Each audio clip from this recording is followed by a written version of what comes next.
go. It is PointsBet Postgame Live. I'm Gary Apple. That's Todd Zeile inside our SNY studios just over down in Philadelphia.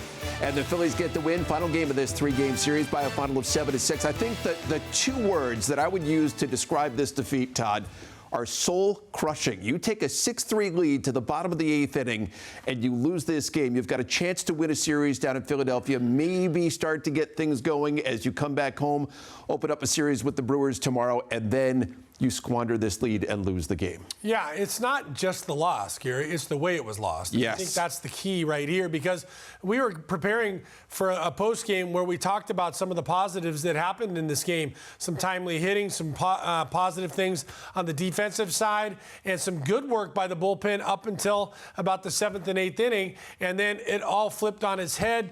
And because of the fact that they had to try to get 5 innings out of this bullpen without going to their key guys, Ottavino, Rayleigh, or Robertson in that situation, what finally happened was an implosion that we haven't seen anything like this season. And as you said, it's soul-crushing. I'm sure that everybody's going to try to say, hey, this was a tough one, but we got to get back on the horse tomorrow. And that's the reality. They got to get back on the horse tomorrow and come back here, be ready to go out and fight 3 more times against the Brewers. But this one is going to hurt. This one stings. This one feels like they let it slip away. And this is one that they didn't get beat. They lost. They let this one get away from them. And it wasn't just one thing or one guy or one facet of the game. It just kind of unraveled there late and turned what was a very positive 8 innings into a really, really crushing defeat. I'm going to be very interested to hear what the manager has to say, because, as you mentioned right there, he tried to stay away clearly from his closer, David Robertson, who, by the way, threw 13 pitches in the game yesterday and then had thrown 8 total pitches in the previous 10 days. He didn't want to go to Ottavino in that situation. Rayleigh had pitched the last couple of days, so I'm interested to hear what Buck has to say here in just a little bit. All of this hadn't been said. You know, Josh Walker comes in there in the 8th inning and he walks 2 of the 3 batters he faces, so he loads the bases, also a single there. And then Jeff Brigham comes in and he does his job with the first batter he faces, because he gets a ground ball that you can't assume a double play, but they had a great chance to get a double play and work their way through the inning there. So take us through and what happened. Well, as you described it perfectly, the bases are loaded. There's nobody out. He gets a ground ball. That 1 run coming in would have been okay to get a double play. Beatty fields it to his left as if he's going to be perfect position to throw right there. And they even fooled the camera right there, because they thought that he made the throw on this first pump fake. The only thing that I can imagine is that he didn't feel like he had a grip, because if you look at it from all angles, that's the only real thing that makes any sense. He's right there ready to throw, pumps fakes, and then comes back and throws it wide. Jeff trying to make the play right there. Could have backhanded potentially, but this overhead is really where you're wondering, because at first I thought maybe McNeil wasn't there.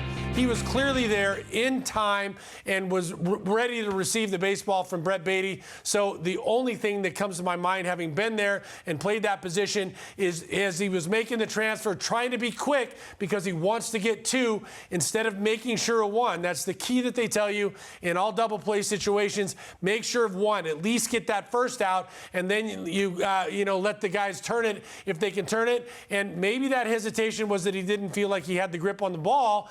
But whatever the result, that making sure of 1 didn't happen, ends up being an error, keeping the bases loaded, and then it all really unraveled even worse from that point. It did. Jeff Brigham walked hit 2 batters there to drive in the tying and the go-ahead, what proved to be the winning run in the game. But, you know, we've spoken so much in recent days about the defense, which was so good earlier in the season. It was so crisp, and we've seen that erode a little bit during these tough times. And I think we saw that once again today in a big spot in that game. Well, this is, a rookie in a big spot with the bases loaded, going to his left, trying to make a quick transfer. And look, I can't get inside his mind. I've been there before. I know what it's like in those situations when you're trying to make sure you get rid of the ball and make the transfer so that you can get 2. You're not just worried about the 1, you're trying to get the 2. Maybe that had a play in it. But what we also saw today was some good defense. What we saw yesterday was some very good defense and a crisp game on a crisp victory for the Mets, and it seemed like that carried over into today. Very good play by McNeil, good play by Alonso. You saw some things happen that you thought, okay, well, this looks like maybe a little momentum builder after yesterday and then today, until we had to change everything we had written down and prepared to talk about because of the way it unfolded in such an unlikely and such a disturbing way. I think one of the things that we found so interesting, and again, we're going to hear from Buck coming up here just a little bit. If you knew your back end guys, your key guys, your A relievers at the back end were not going to be available today, the decision to take out Carlos Carrasco after the fourth inning and 78 pitches, I think that was interesting as well. I was perplexed by that, unless there's something that we're not aware of, and there's always things that we're not aware of.